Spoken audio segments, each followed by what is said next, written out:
All right, y'all. So let's talk about this.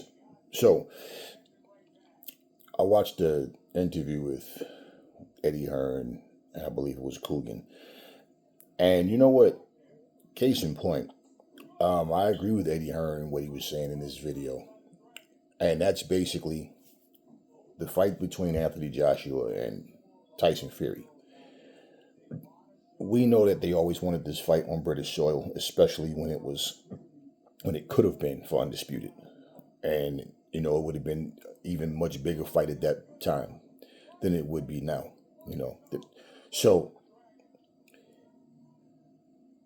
pretty much Netflix wanted to fight in America, and so there's disputes going on this way. No need for Fury.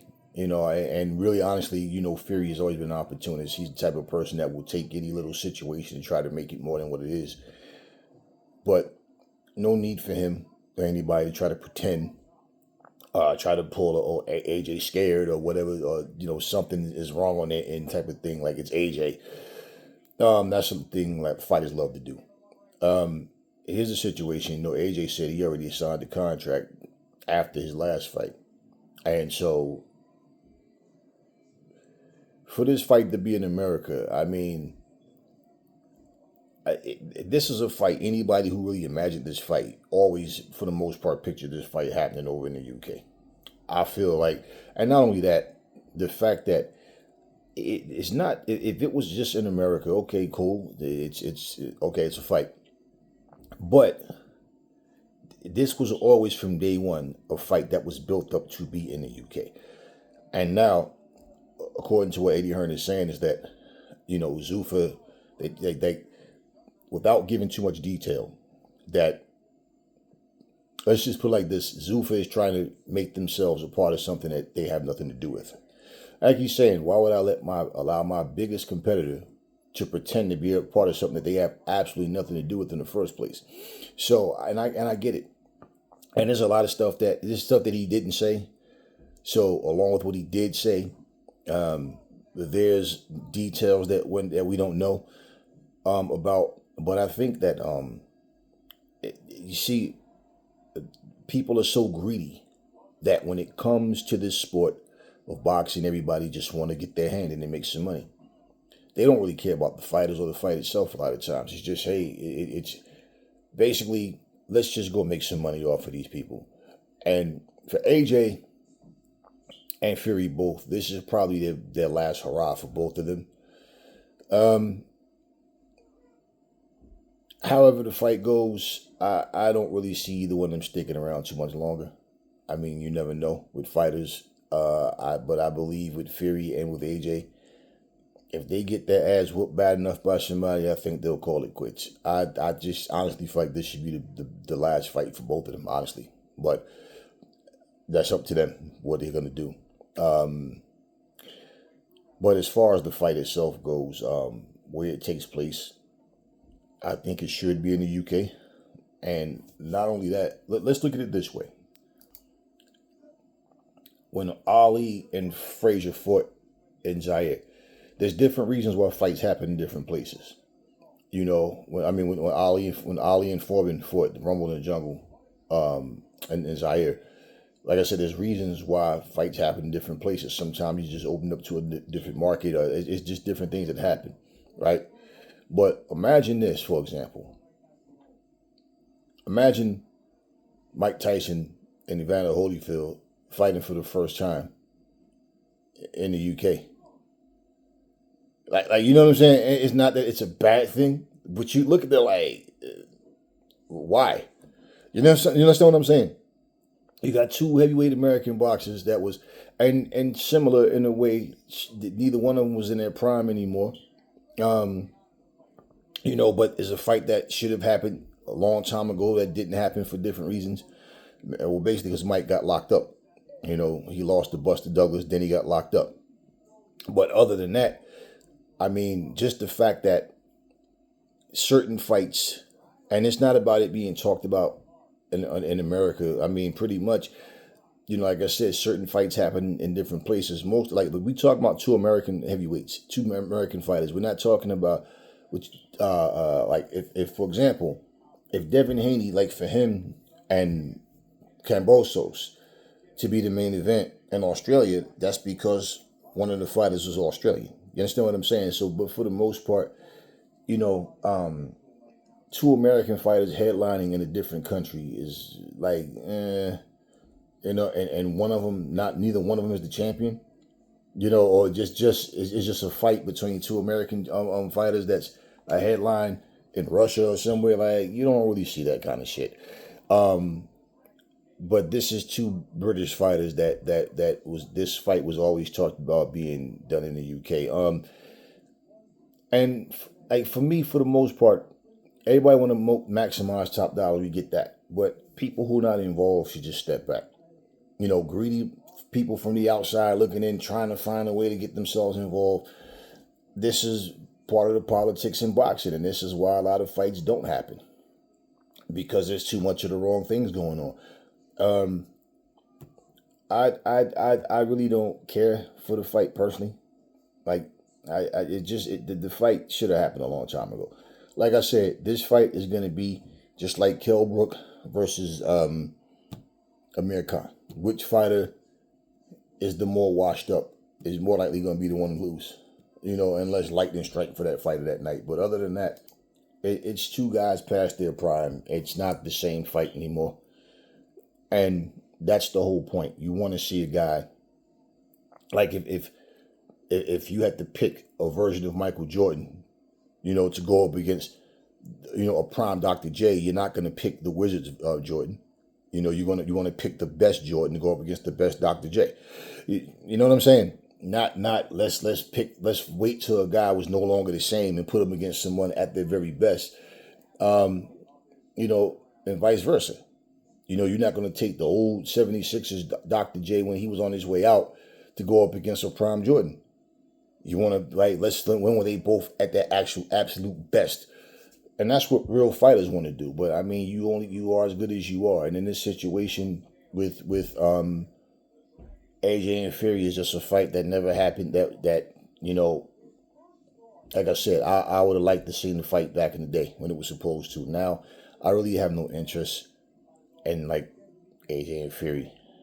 I have no interest in AJ and Wilder. Like, if it happens, it happens. But I'm not like hyped up. I'm like, I'm not looking forward to it. Put it like that. It's just something to watch. That's about it. But this fight should happen in the UK, and not to mention, there'll be an undercard of fighters that pretty much they'll be looking to showcase that people will see for the first time. People who not familiar with certain guys, and that's pretty much something that changes when now you start talking about bringing it to America. There's going to be talks about changing the card. That's going to be another thing. Why don't we put this guy? I was thinking about this person, since it's in America. On top of that, this way we can get more exposed. And now you start to tear down what, it's not just AJ versus Fury, but happening now. There's fighters that they can look at that's over in the UK already that they like to put on that card and probably make it like a UK event where at least the majority of the fighters, not that somebody won't fly in from somewhere else to be a part of the fight, but it's going to change. You're not going to have a fucking UK card in America on Netflix. You understand what I'm saying? It's not going to do the same. I mean, for Fury, AJ and Fury alone will be the draw, but it's going to be a lot of changes. I don't think that it should happen in America. I think it should happen in the UK. And I think that as far as what Eddie Hearn is saying, I mean, why would you want to have these motherfuckers? They're your competition, and they're just trying to involve themselves, but they have nothing to do with the card itself. And this is why I said, if it happens in America, and we know like the notable names that Zuffa has signed to them, but you don't know who they might try to get involved in. We got to fight a name such and such. See, and listen, all these motherfuckers are opportunists. And to be honest with you, Dana White's an asshole. He's a big, bald asshole. And the way that these guys I didn't like their approach to the game. I don't like a lot of people's approach to the game. I don't like what a lot of people are doing. What you don't see, you can't judge. But when you start seeing things like, even just like with Turkey Al-Sheikh, man, I don't like dictators. That guy's a dictator. I do not respect the fact they just had excuse me, they just had a fight recently, where who the hell was it? Who was it on one of Turkey Al-Sheikh cards? One of his latest cards that he had. He was telling the guy in the corner, "Hey, listen, man, I need you to step it up. You're down on the scorecards, You have to, what kind of shit is that? He's walking like I'm Turkey Al-Sheikh. It's my event. I can do what I want mentality. I didn't like that. He's walking around the damn robe on, walking to the judges, and he walks over to the fighter to tell the guy that he needs him to step it up. And I remember that happened in a fight. I think it was a Michael Nunn fight or somebody. I think it was a Michael Nunn fight, and the fucking judges was telling the guys, one of his trainer or somebody from his camp was talking to the judges, and the judges was telling them like, yeah, he's up on the cards or what. Like you don't do that. You just don't do that. And you know what? It's your job as a fighter to make sure that you're on top of your game. It's your corner's job that you guys are working as a unit.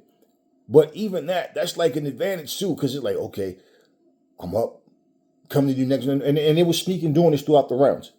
Nobody was supposed to know that this was happening, but this is what they were doing. And they was telling the opponent, telling his opponent that they were in the corner, like, yeah, like if you're down or up. That's psychologically, an advantage in a way. Like I said, you still like you know what you're there to do, and your job is to nullify your opponent. Whatever your tactics are, whatever your strategy is. Case in point, he step it up, you step it up. But that's just dirty. And me seeing Turkey Al-Sheikh do that shit, walking over there telling the motherfucker he's down on the scorecards. I need you to step up. And I mean, come on, man. I'm not even. Behind the scenes, people say things. And that's one thing. People have their favorites and all of that. You know what I mean? But like when you coming out to the ring, man, and you going into the corner telling the fucking fighter that he's down on the cards and all, like, I don't like that. Dana White and them came into this game laughing and poking fun at people that's been a part of this sport. And don't get me wrong, they all got some bullshit with them, all of them. But this is a motherfucker fool. All his since he's been, involved with the UFC, always talking about how MMA is superior to boxing and this and that, and boxing is one dimensional and all. And then when he got checked on it, he started, well, I used to box myself, and I this and that and that and this, and he did all this talk for years and years. Even remember when Floyd beat Conor, he telling Conor, man, I'm so fucking proud of you, man. Man, the fact that it took him all night to finally get you out of there, man. And man, I am so proud. This is a win for MMA. Now here's this same guy. There's no win. There's no moral. All that moral victory bullshit don't matter. You don't get paid for moral victory. You basically get paid for going there and winning the fight. Win, lose, or draw, your salary is what it is. It's bonus for knockouts and all that, whatever those stipulations they put in it. But at the end of the day, this is the same guy that always tried to downplay boxing. Now all of a sudden, he's in boxing now, and he's trying to get all the top guys he can possibly get. So yeah, no, I would not. I wouldn't do business with them, and no, I agree with what Eddie is saying. So, idiotic comments that people make, and people just don't know. They just be talking, running their mouths. If they really want to fight, man, they're just doing it. Just shut up, man. Just shut up. You guys love to just talk. I hear people making comments, but they don't really understand. It's nothing but common sense, but they really don't understand. And if this fight, like I said, I don't really personally care, but if it's not going to happen in the UK, to be honest with you, it's probably not going to happen at all. And, this is one of these situations where, honestly, if you really, there's so many examples that we can use with boxing to really see that boxing is not what it was. We already know that. Boxing has just gotten to the point where what we see happening in boxing, and you find yourself just shaking your head like, man, this is disgraceful. Like it's just so much of it. This is the way people want it to be. You understand? This is the way they want it. This is what they like, and you're seeing what people are really made of. A bunch of greedy parasites that just want money. You have nothing to do with the fight. So, I mean, I wouldn't cut you in. I wouldn't just for the sake of making the fight happen. And that's what Netflix is probably hoping. That's what Zuffa, anybody else who wants to be a parasite is probably hoping that for the sake of the fight not being called off, that they'll go with it. I don't see the point, man. I really don't. Let this fight happen in the UK. That's where the fight should happen at. Anyway, that's my thoughts on it. That's all I got for you guys. Catch you guys in the next video.